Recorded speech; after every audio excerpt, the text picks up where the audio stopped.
All right, we're now going to review the Pythagorean theorem. So remember, the most important part of the Pythagorean theorem is to be able to identify which side is the hypotenuse. So you can think we have the 4, the 6, or the x, and the hypotenuse is the one that is opposite the right angle, and that means this is the hypotenuse, x. Once we identify the hypotenuse, we're going to write that part down first.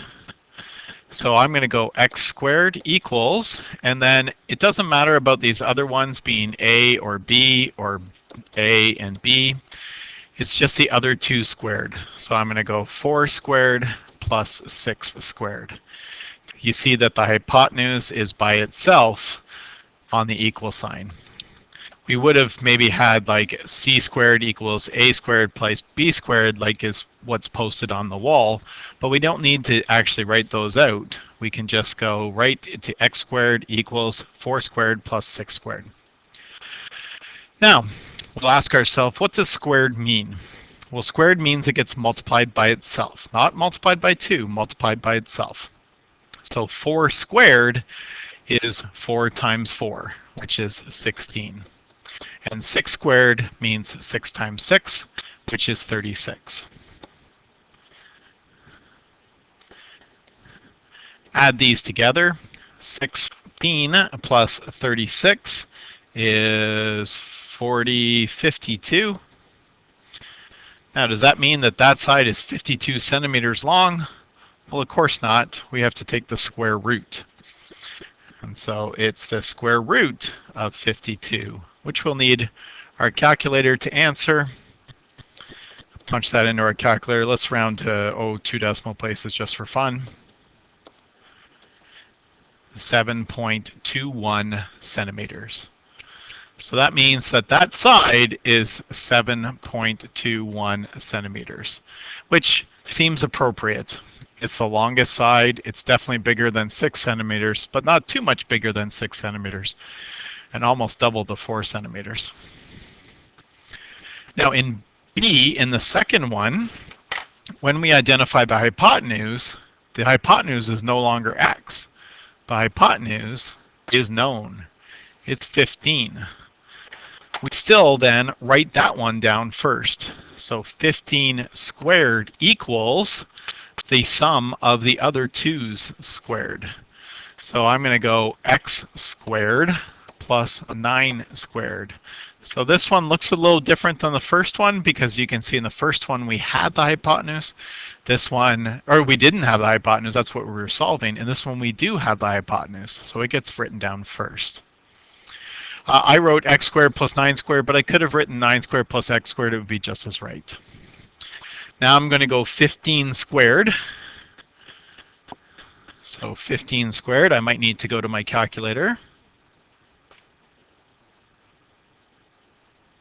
So depending on your calculator, remember 15 squared means 15 times 15, but I'm going to use the squared button. Now, depending on your calculator, you might have a squared button, so you would just go and push that.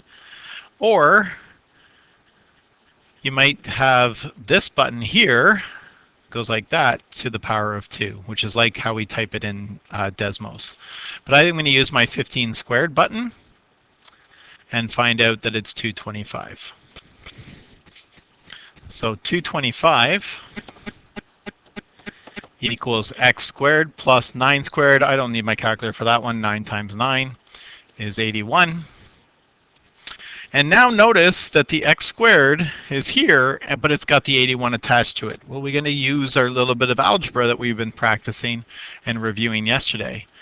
We got to get rid of this 81 by going the opposite operation, minus 81. So of course this is going to disappear.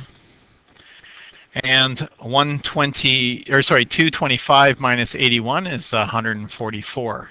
Again, does that mean that x is 144? No, that's the square of our side. So we need to do the square root of 144. You can punch that in your calculator, but you might know that the square root of 144 is 12. In this case, centimeters equals x. So that means this side is 12. Again, that makes sense because we know the hypotenuse is the longest side. So it can't be longer than 15, so it's less than that. And it looks like from the picture that it's longer than the 9, and so 12 seems to make sense. So that's a great little review. What I'm going to ask now is you're going to go and go up in the whiteboard. Maybe someone can hand out the cards to decide which whiteboard you're on. And you're going to try these 2 questions. So you can pause the video now and come back afterwards to see if what you did on the whiteboard is correct. Okay, we're back. So I'll just put up the answers so you can have a peek to see if what you have on the whiteboard is correct.